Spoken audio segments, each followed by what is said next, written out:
Hey everyone, and welcome back to Be Like Christ. I want to make a video that kind of tags along with my video that I made about the overturning of Roe v. Wade and abortion rights a couple days ago.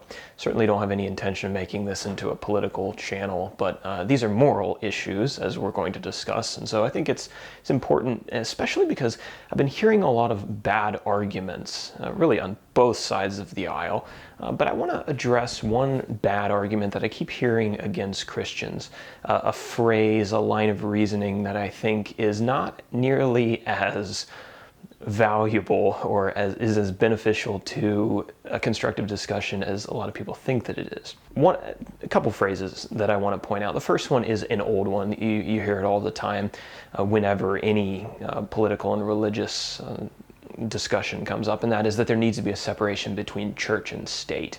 This is basically a quick phrase to say that Christians need to keep their version of morality out of the political sphere, that they don't need to be trying to influence politicians to make legislation that supports Christian values. Right? Christianity needs to keep out of this, and the secular people, the non-religious people, they're going to be the ones who make the laws. The phrase that I really want to focus on in this video, that I have heard more and more, especially in light of the current events, is that you can't legislate morality. And this is a phrase that I think is being used in a very similar way to the way that the separation of church and state is being used. Basically, that Christians don't have any business trying to create laws or encourage laws that restrict people to what Christians believe is right. Christians and faith has no place in politics and in the way that a nation runs itself. And so just, you Christians, stay out of this. And I think part of the reason that these two phrases are so popular is because they're short, they're easy to remember, they're kind of pithy statements. On the surface, they kind of sound like they have some depth to them, like there's some credibility behind them, and people just hear them so often and they parrot them. And I think a lot of times, too, they're used as a way to just dismiss people of faith from being able to contribute any kind of ideas to a discussion about what should be legislated and what shouldn't be legislated. And in dismissing them, it gives people who reject their opinions the ability to kind of push them to the side and not actually have to do any critical thinking about the points that they're making. But that is the real flaw of this argument that you can't legislate morality, that the people who are making this argument are not critically thinking. And when you do give this argument more than 15 seconds of critical thought, you're going to realize that if you're making the argument, you don't actually believe it. And that's what I want to suggest to you, that people who say you can't legislate morality, they don't believe the argument that they're making. And let's do a little critical thinking, just a moment of it, to show why that's true. So for illustration, let's say that I'm a Christian and I'm talking to somebody who's using this argument that you can't legislate morality, and they're telling me, you Christians, you can't create laws around your personal version of morality and try to bind them on everybody. The way that I would respond to that is to say, you know what? You're right. No one should legislate morality. And because of that, we should get rid of laws that make murder illegal.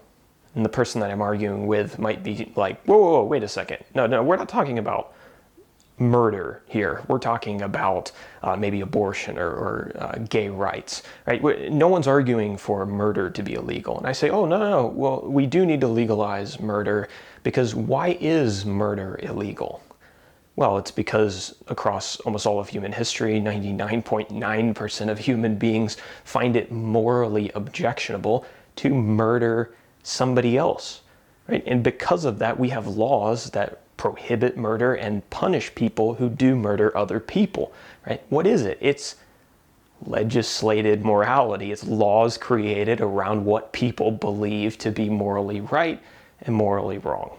And in talking to this person, I would actually say, oh, well, it doesn't just stop there. We actually need to legalize some other things. So we need to legalize murder. We need to legalize stealing. Right? So I can steal that old lady's card, across the street because I like it and it's nicer than mine. We need to legalize abuse of all kinds. We need to legalize trafficking and money laundering and taking advantage of other people, and arson. Maybe I want to burn down somebody's house, and we need to legalize email scams that steal money from old ladies, and basically everything. We probably just shouldn't have any laws at all. And the person that I'm talking to, of course, is probably going to say, no, that's not what I'm arguing for at all. And I would say, oh, well, it is. Right? Because why is arson wrong? Why is ripping off old ladies wrong? Why is abuse wrong? Why is trafficking people wrong? Those are all laws that are built around things that human beings find to be morally wrong. And there's a consensus within a country that these things are morally wrong. So we pass laws. And I imagine that you, and I know that I certainly am, thankful for laws that protect me and my loved ones against things like that. So as we give this some critical thought, we realize very quickly just how ridiculous it is to suggest that you can't legislate morality. In fact, many, if not the majority of laws that exist within any community are legislated morality. There's certain behaviors that people want to promote. There's certain behaviors that people want to prohibit and punish if they do happen, and that's all based on moral judgments. The question really is not whether we should legislate morality, it's whose version of morality do we legislate? Because even these people who say they aren't religious, they have, as we've just shown, a version of morality, things they believe are right and wrong, and they want to legislate based on that.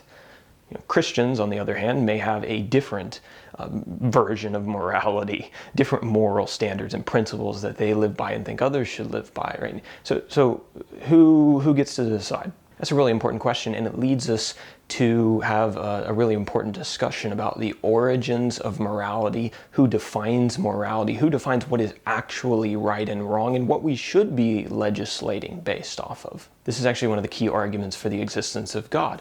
And we believe that there are things that are actually objectively right and things that are objectively wrong or evil. Well, where does that come from and who determines it? Well, the argument is that God is the only one who can determine that, right? So he is the author and the definer of morality. So let me explain that a little bit further. Let's say that you're a naturalist. You don't believe in the supernatural. You believe that the world came about through chance and evolutionary processes and natural selection. If that is your view, then you have no foundation for making statements about what is moral and what isn't moral. And to explain that further, one human being's opinion about what is moral is just as valid as another human being's opinion about what is moral. And so if those two opinions conflict, well, how do you decide? Well, the truth is you can't. So who gets to bind their morality on the other person? Well, it comes down to a question of power and of strength. If I am more powerful than you, then I can bind my morality on you and force you to comply with what I believe is right.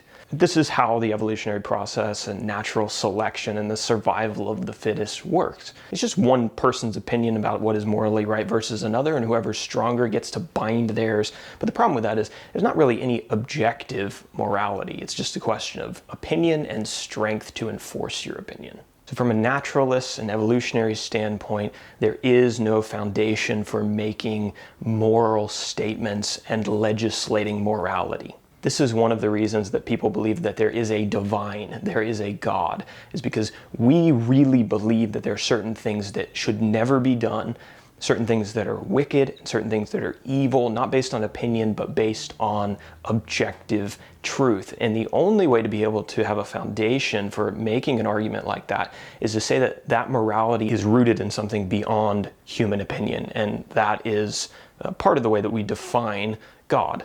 If God exists, then there is a real moral lawgiver. There's a real foundation for morality and what's right and wrong. And he's the definer and the originator of that. And he's who we need to look to in order to determine who chooses or whose version of morality is legislated upon. Countries, nations, communities can legislate based on and on top of the foundation of the objective morality that God has established in the world. So we say all of that just to say that, as we've shown, nobody actually believes that morality shouldn't be legislated.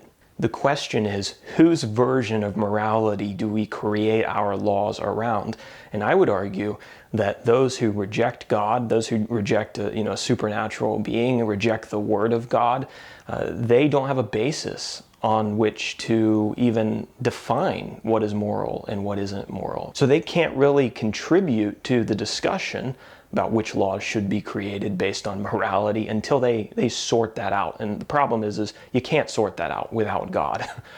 The only objective and true morality is established in God himself. People that believe in God, they at least have the foundation on which to start. Doesn't mean that all human laws are perfect, right? But having an understanding of what God has determined is good and what God determines is evil, we can then begin to try to create constructive communities through legislation that matches the moral principles that God has given to us. Only a believer in God who has a foundation for morality can do that. That's the type of morality that we should be legislating on. So just to sum up very quickly, the truth is nobody believes that we shouldn't legislate based on morality. The question is, which morality do we legislate based on? A believer in God, someone who believes that there's a moral standard that's outside of human origins, that's rooted in something eternal, they have a place to start. Those who reject that idea, they have nothing more than personal opinions.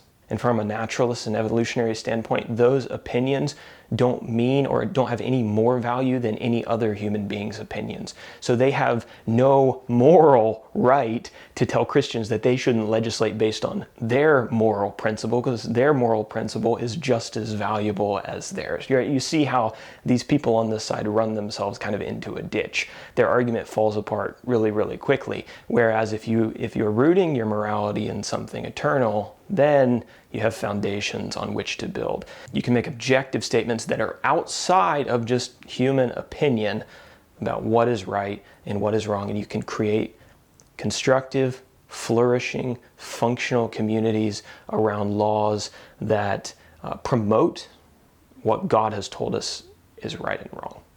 So I hope that made some sense. I'm not the most articulate on these issues.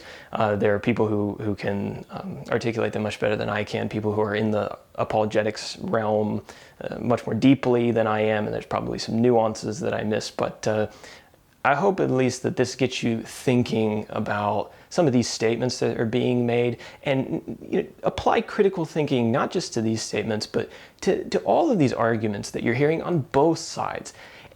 Because for this one, it takes like 10 seconds to realize that this argument doesn't make sense. There's a lot of other arguments floating out there that don't make a whole lot of sense.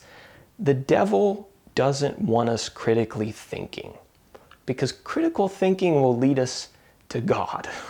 So I encourage you, think critically. Use the mind that God has given you, and it will steer you correctly in combination. Well, it'll steer you to God's word, and that will lead you even closer to God. So that's all I have to say. Leave your comments, positive or negative, down below, and I hope it's been helpful.